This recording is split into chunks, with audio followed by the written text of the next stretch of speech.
The next section I'd like to take a closer look at is what's known as the data table. Below our graph, on just about every report, you're going to have a data table.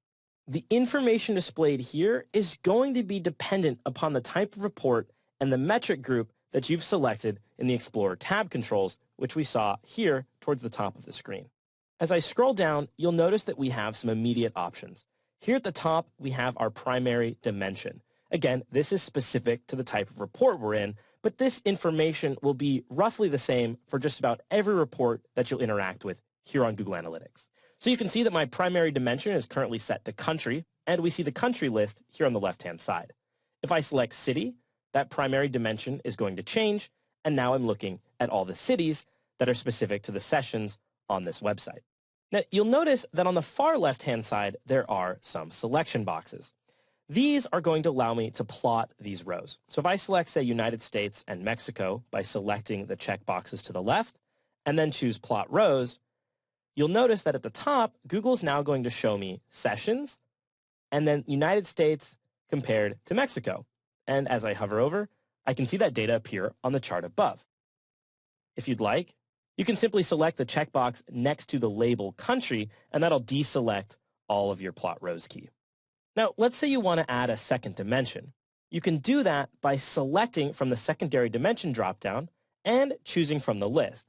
Google's going to try to help you understand your data by recommending certain secondary dimensions that tend to be most popular in these types of reports. So let's take a look at their users list, and we can scroll through here and see what options we have available. So let's say we were interested in looking at the type of operating system that people were using in various countries. I'll bring in the secondary dimension, and now we can start to see our data appear. Now, you'll notice on the right-hand side, the first column is sessions, and this is going to be the primary sorting column for this table. So we're currently sorting by the popularity or those who had the most sessions. In this view, we can see that for this site, the United States and Android users make up about 50% of the total sessions, followed by the iOS. You'll notice that if I look down here towards Mexico, Android is also the #1 popular device for Mexico, but interestingly enough, the second most popular device is Windows. So that helps me understand how I might need to tailor my site for the particular user. We're going to talk more about how to use these specific reports in later movies, so I'll give you some additional context as to things that you might be looking for. For now, let's just focus on how to navigate. At any time, you can remove the secondary dimension by choosing the X next to the label in that column. If you'd like to sort a view, you can simply select the column name, and the sort is going to change. In this case, I'm now going to be ascending from the lowest to the highest. And you can show the different amount of rows in the bottom right-hand corner.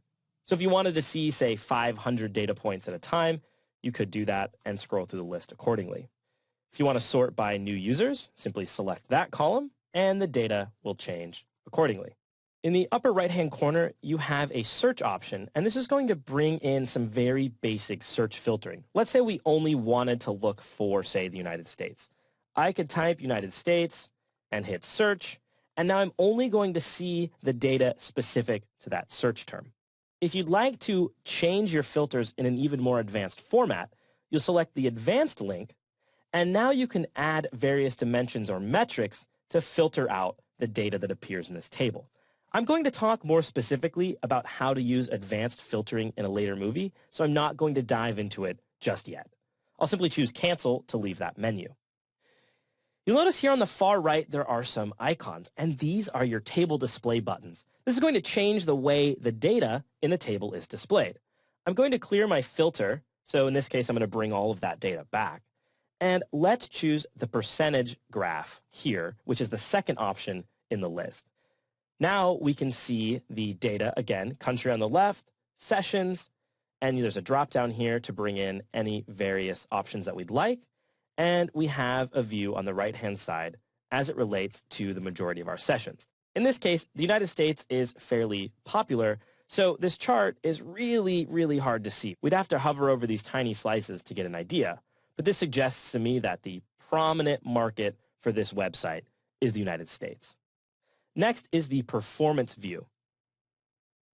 This displays a horizontal bar chart, and that shows the relative performance for the selected metric. So again, we can quickly at a glance see the significance of the United States as it relates to overall sessions on the website. Next is the comparison view, and this is going to display a bar chart plotting the performance of the selected metrics relative to the site average. So think of the middle line as your baseline. The negative numbers to the left indicate performing worse than the site average, and numbers to the right indicate performing significantly better than the site average. In this case, it's significantly biased to the United States, and that's why we see such a huge percentage in that view. The last one here is the pivot table, and this is going to rearrange the information in a table for certain reports, and it's going to pivot that data on a second dimension. So if you'd like, you can bring in your pivot metrics next to the country dropdown here. And let's say we want to pivot against sessions and bounce rate. The pivot table will do just that. I'm not going to go specifically into how to use pivot tables and what they are. There are some great movies on the site that you can look for to understand better how to navigate a pivot table. I'm going to go back to our standard view here, which is just our tabular view. And I'd like to point out that at the bottom right-hand side of every report is the option to refresh the report. So you'll notice that it says this report was generated on 6/1/15 at 11:31 a.m. And if I choose to refresh the report, I can then look at that date to see if that's helped bring in any additional data. So if you're looking at a view specifically for today, you might want to refresh that report if it's been a few hours since you last looked at it. And that's really the basics to navigating the table view. As we get deeper into these reports, how you customize and modify this information will become even more apparent, and it'll get easier to really understand what we're doing with those primary dimensions and secondary dimensions.